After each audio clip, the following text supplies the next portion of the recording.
What's up, everyone? Welcome to the podcast. I'm your host, Isaiah Copon.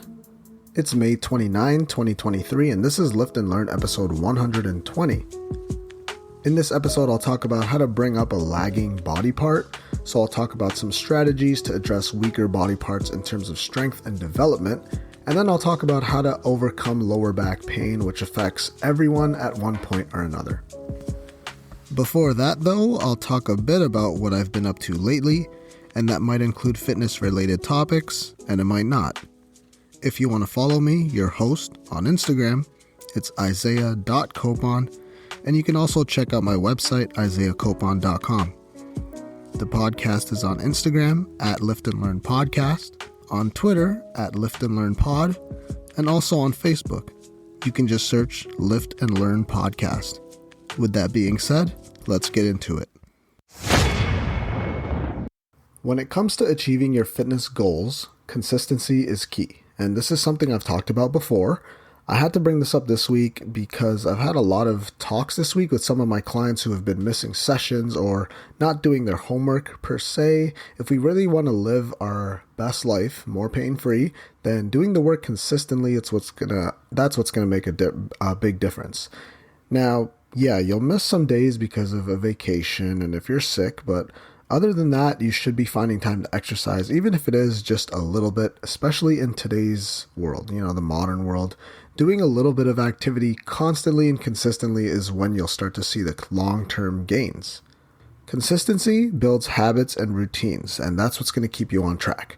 By consistently showing up to the gym and sticking to your workout plan, you create a strong foundation for progress. It's not about going all out for a week and then slacking off for the next two. It's about committing to a sustainable routine that you can maintain over time, over a long period of time. This is why when people start their gym routine and want to go to the gym 5 times a week right away, I know 99 times out of 100, it won't work out because at that point, they're just super motivated and going off of that instead of just thinking about a different question like, how many times could you commit to going to the gym this week and for the rest of your life? That's why I always suggest 2 or 3 times a week to start forming that habit, then trying to add in more days of the week if that becomes easy. Consistency that allows for progressive overload, which is essential for muscle growth and strength gains, which in turn helps with the body fat loss that you might be looking for. When you consistently challenge your muscles by gradually increasing the intensity, whether that be the weight, the volume of your workouts, your body adapts and becomes stronger. I talk about that all the time too, how important progressive overload is when it comes to building muscle and therefore the metabolism over time. Now, one of the most frustrating parts about making long-term progress are plateaus. That could mean your weight loss stalls or where it seems like you're not getting any stronger even though you're following a good program. Here's another thing that consistency can help you overcome. There's going to be times when progress slows down or stalls, but by staying consistent, you can push through these plateaus and continue to make improvements. You just got to stick it out and trust the process. Consistency also helps when it comes to improving your mindset and your mental discipline. If you're showing up every day, putting in the work consistently, that's where you can actually develop mental resilience and determination. And this mindset will help you throughout all aspects of life. So beyond the gym and will actually positively impact other areas of your life. Getting to the gym every few days, 3 to 5 times per week is going to be the biggest factor when it comes to seeing progress, the consistency aspect. It's not about just finding the best workout online and doing that a few times. It means breaking up your current lifestyle with the gym or some kind of exercise, getting in that habit of getting up, doing some exercise. There's more motivation being in an actual gym if that's what you need. Just being in that atmosphere should give you more energy to do more. You see other people lift weights and be active in there. You'll probably want to do more exercises also. Tell yourself you're just going to the gym for one exercise, but when you get there, you might end up doing more. You might surprise yourself. Find that time in your day to just go out and do something. It's a lot easier nowadays because you can go outside and just go for a walk when you can. No excuses. Get out there, get some fresh air, vitamin D from the sun. Even if it's just 5 or 10 minutes, anything is better than nothing. Now, if we're talking about inconsistency, that's where I've seen people fall off the wagon. The habit goes completely out the window. You'll miss one day for 1 week and then 2 days the next, and eventually you forgot you're paying for a gym membership. That's what leads to the setbacks and no progress a year from now. This is how New Year's resolutions fail and why they fail so early on. It's harder to see long-term results if you're sporadic with your workouts or constantly starting and stopping a routine. Building a strong, healthy body takes time, effort, and dedication. So stay committed, stay consistent, and enjoy the long-term gains. Staying consistent in the gym is the biggest factor for long-term progress because it builds habits, allows for progressive overload, helps overcome plateaus, and strengthens your mindset. Remember, fitness can be a long journey, and consistency is the vehicle that'll take you to your destination. And I'll be honest, staying consistent for me has been rough the past few months now, actually. I've been rehabbing a few injuries, but the good news is that I did do some barbell bench pressing this week. I'm able to do pull-ups also, but haven't fully committed to it being back into the regular program yet. I just hop up and do a few sets of 3 pretty much every day. Nothing crazy before the pain in my finger sets in. My finger is really starting to get better now though. Still some swelling going on 2 or 3 months later, but in terms of the pain, I'm pretty much good now at this point. It still hurts if I bash it on something, but in terms of daily life, it doesn't affect me too much. I still feel it a bit if I hold onto a plastic bag, like, I don't know, doing groceries or my lunch bag, but yeah, I don't know. Doing the dishes are pretty much normal now. I used to have to be careful with the way I would hold some of the bigger items I needed to clean, but for the most part, it's normal again, thankfully. And because of my finger feeling a lot better this week, I finally got around to playing a few rounds of golf this week. We had a bunch of rain the past 2 weeks or so, but we're in the clear now. It's been great for about a week now, consistently having good weather, which is awesome, and I'm able to enjoy it. I went to this one course last Monday, probably the closest location to me. That was just a 9-hole one, and it was super muddy. It's not maintained well at all, but you can always get a tee time, so I literally just show up whenever I have some time and just start playing. Right now, though, the course is a mess. My shoes were instantly muddy before I even hit the first shot, but I'm not going to complain about it. I got to take my time, take multiple shots, lost a bunch of balls because of the conditions and the fact that I was just spraying the ball everywhere, I'll be honest. And then on Tuesday, went to the regular spot with one of my senior buddies. That was a much better day. I played better. The conditions weren't as bad because it was maintained a lot better since it's government owned, I believe. And I got to catch up with my buddy since I haven't seen him since probably early last year. The problem with playing with senior golfers is that every week somebody in the crew has some kind of injury going on. So I think I only saw him once last year because of that. He was giving me like some business advice too, which was pretty cool. Gave me some background into his life before retirement, which was pretty eye-opening for me. Besides that, I did end up seeing some family this weekend. That's always good. Got to hang out a bit with everyone. Haven't seen anyone since Christmas basically, so I had to head out even though it's such a far drive. I didn't even have to drive. I got them, I did drive that day actually. I got them these Pokemon cards for their birthday. And wow, it's as confusing as ever to shop for kids nowadays. There were so many different Pokemon card options and packs to buy from. I remember when I was growing up, you'd literally just buy a pack with like 10 cards inside. There's maybe a few booster packs you could get, but now it comes in this big box. There's some boxes that come with like 10 packs or more or something. I was even telling this girl behind the desk, I don't think she cared, but I told her I have no idea what I was even buying. I had her explain all the boxes to me. I felt so old at that point. I'm pretty sure she's like laughing while I was asking questions, but she had a mask on, so I couldn't tell. But from the way she was sounding with her answers to me, it's like she was explaining it all to some 50-year-old how to buy Pokemon cards these days. And now every pack comes with a holographic card, so there's one that's like shiny and stuff. We used to buy those packs back in the day, but I don't think every single pack came with a holo. I'm pretty sure when I was getting them in elementary school, that was part of the risk, not getting a holo, just crap cards, I guess. Now it's obviously on easy mode, just buy the pack and you'll be sure to get one. I remember going to Walmart for what I think was the first big booster pack. I'm pretty sure it came in this blue box, and then it came with a guaranteed Machamp holo card. I ended up reusing that box for years too, but yeah, now it's on another level. There's different seasons, of course, gotta make more money. It only makes sense to release new editions of cards every half a year or whatever. But anyways, me personally, I'm in bad shape again because I'm now recovering from yet another injury. I sprained my ankle pretty badly playing with, I was playing with the birthday boys and some of the other family members. We were playing ball on this outdoor court, which was like a 4-inch elevated court that slopes down to the grass. Terrible design, but long story short, I twisted my ankle off of that little ledge, so I was in crutches and a boot for about a week.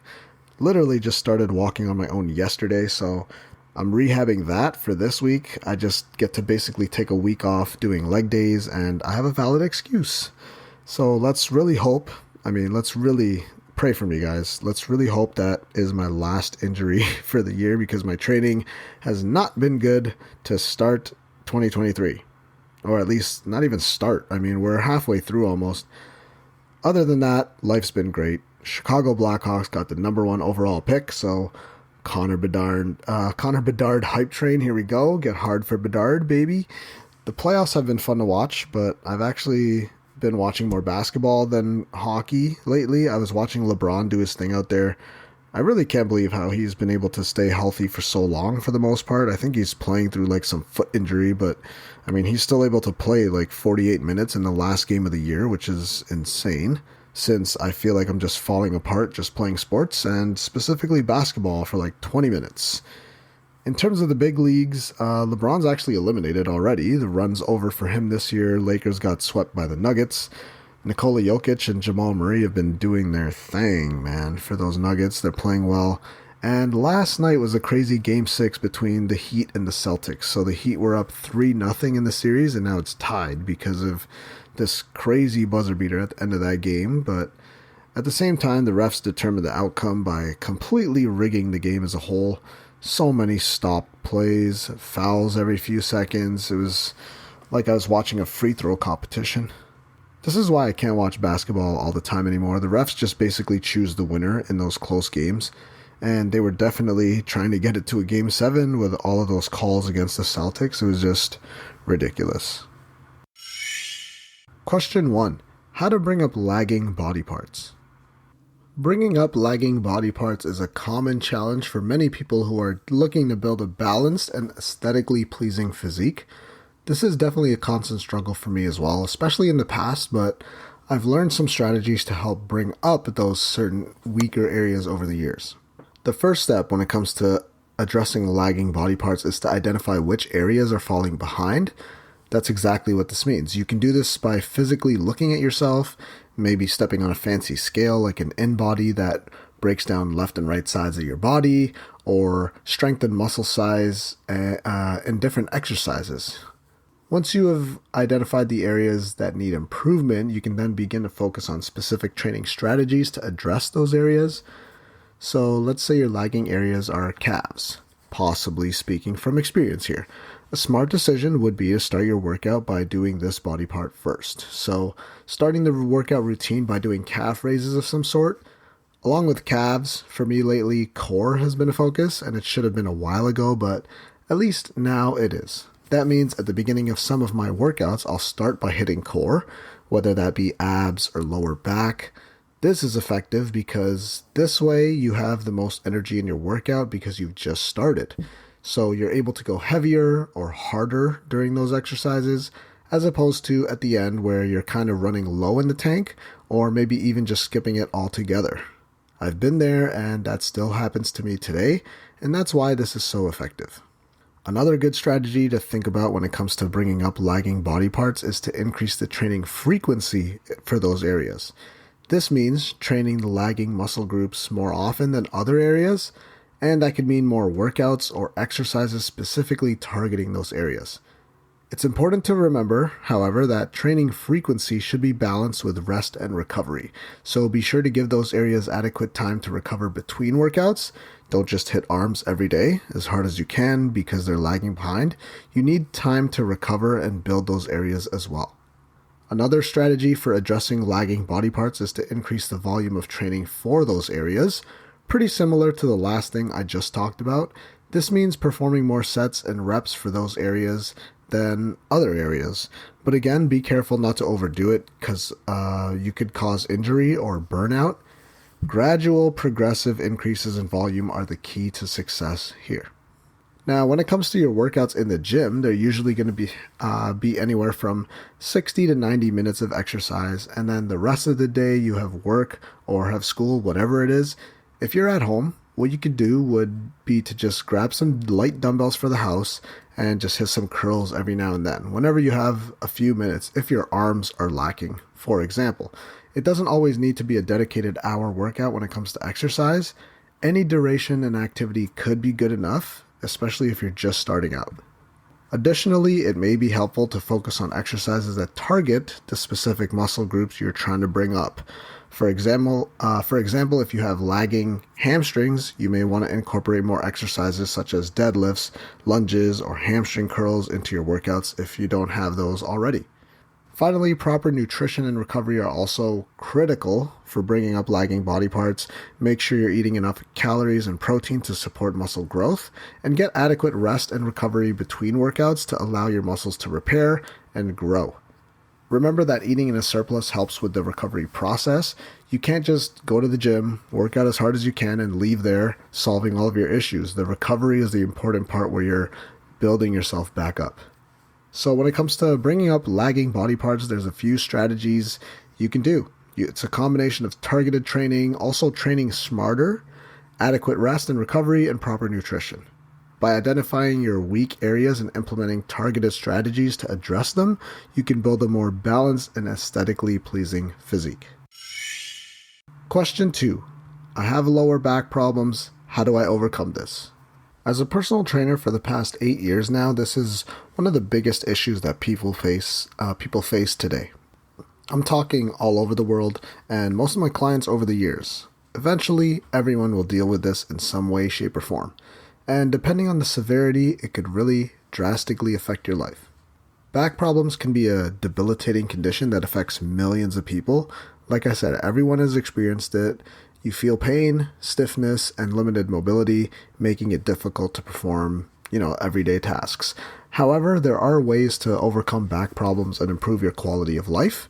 Here's some tips to help you overcome some of those back problems that come up. First up, we have to strengthen the core. This means the whole core, abs, obliques, lower back. The overall strength in your core is crucial when it comes to maintaining good posture and supporting your spine. Some exercises that could help with that are different variations of the plank, bird dogs. These can help strengthen your core muscles, and you'll also gain body awareness, which has its own added benefits. It's good to work on the core as a whole instead of just targeting the lower back or just the abs. Now, lower back pain could also have to do with muscular endurance in the lower back as well. One of the movements I've been doing lately with clients is the suitcase deadlift, which challenges the QL muscles, which are these muscles that run down both sides of your spine. Not only that, but also having strong glutes can help support the lower back also. So even something like the hip thrust machine, even though that's mainly an exercise that females will do to build the glutes, males should also do this. It could also help a bit with back relief. I've noticed that for some of my clients, so targeting that area could be a solid idea as well. Something else that could help would be to stretch properly too. Regular stretching can help improve flexibility and reduce muscle tension, which can help alleviate back pain. Stretching exercises such as hamstring stretches and quad stretches can be helpful, leading into the next topic here, but this is one of the reasons we get tight. It could be weak muscles in the area because of the amount of support it has to do throughout the day. But stretching out areas, especially after long bouts of sitting or lying down, this could be potentially huge, even if you do it for just a few minutes. When we sit, our hip flexors get tight, and that's all connected to the lower back, that kinetic chain, and it's a good idea to stretch those out to combat those long hours in a seated position, especially because these days most people's jobs do have like a stay-at-home aspect. Unfortunately, I don't, but I don't mind at all. I kind of touched on it briefly in the last one here, but improving posture. Poor posture can put additional stress on your back muscles and contribute to back pain, obviously. Practicing good posture, such as keeping your shoulders back and your head up, can help alleviate back pain. This is a big one, especially because of the amount of sitting and lying down people are doing these days. Now that a lot of people are working from home, we're just literally not moving enough. Not on our feet nearly enough as we should be. We're not designed, or we didn't evolve to sit down, so it's not a natural position.